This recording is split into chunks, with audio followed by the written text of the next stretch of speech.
Buenas tardes, mi nombre es Guadalupe Baena y voy a hablar de la normatividad fiscal, los fundamentos de la normatividad fiscal. Como primer punto, voy a hablar de las finanzas públicas.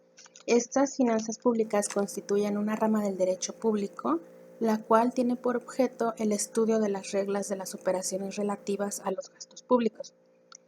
Las finanzas públicas deben o deberían al menos poder dar soporte al desarrollo social con equidad, así como contribuir al progreso económico de un país. Las riquezas de un país o el Estado deben ser repartidas de forma equitativa entre sus pobladores. Así también el Estado está obligado a incentivar a los inversionistas para que trabajen para mejorar las finanzas públicas y también a motivar la producción y establecer una estabilidad legal al tiempo de que se trabaja para disminuir la tasa de inflación. El crecimiento económico de las finanzas públicas depende fundamentalmente del buen manejo de la persona que esté a cargo. Dentro de las finanzas públicas podemos realizar el pago de actividades colectivas o gubernamentales. Los elementos que lo conforman son las necesidades públicas, los servicios públicos, el gasto público, los recursos públicos y la renta nacional. Política fiscal. Las funciones de la política fiscal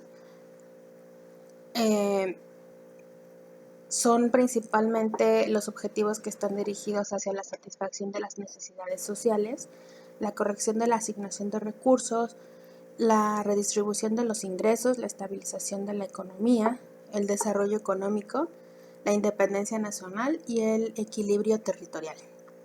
La política fiscal, estamos hablando que es una rama de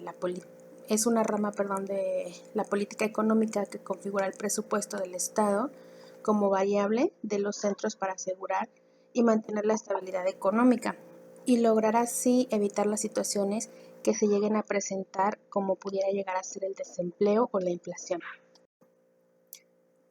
Dentro de sus elementos se encuentra el gasto público.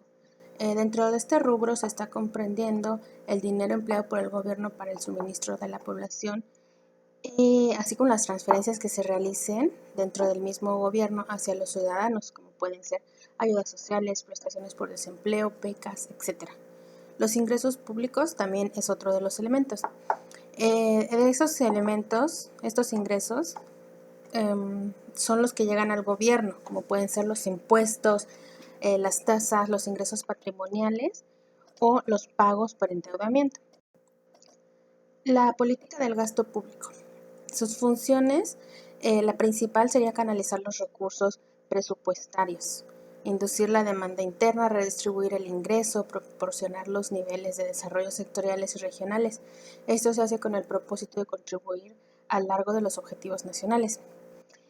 El gasto público principalmente es una erogación monetaria realizada por la autoridad competente en virtud de la autorización legal y destinada para los fines del interés colectivo. Dentro de los elementos que conforman la política de gasto público están las inversiones o erogaciones de las riquezas que hacen las entidades públicas para la producción de los servicios que quedan necesarios para la satisfacción de las necesidades públicas. Otro de los elementos que conforman la política del gasto público son precisamente los gastos públicos. Estos son los medios utilizados para lograr sufragar los gastos que constituyen todos los ingresos financieros de la tesorería del Estado, sin importar si son de naturaleza económica o jurídica. Otro de sus elementos sería la renta nacional. Esta es la sumatoria de los bienes y servicios producidos, distribuidos y vendidos en un país durante un ejercicio fiscal. Ahora el presupuesto. Bien, las funciones principales son detallar el plan de actuación financiera de Hacienda Pública para un ejercicio predeterminado, erigirse en un conjunto normativo regulado por la actividad financiera pública y dar cumplimiento del principio de reversa de ley en materia de gasto público, recoger la totalidad de los impuestos y gastos de la población y establecer el monto y origen de todos los recursos con que se dispone para hacer frente a las erogaciones, identificando así de esta manera los impuestos a utilizar para generar los recursos a los distintos sectores de la población. Y bueno, Los elementos que lo conforman sería la estructura arancelaria federal, que conforma el impuesto sobre la renta, más conocido como el ISR, aplicado a partir del 2008, y el impuesto empresarial a la tasa única, más conocido como el IETU. Ambos están aplicados al ingreso de las personas, tanto físicas como morales. Y otro de sus elementos es la distribución indirecta aplicada a través del impuesto al valor agregado, más conocida como IVA. Este último ha estado aplicado desde 1980.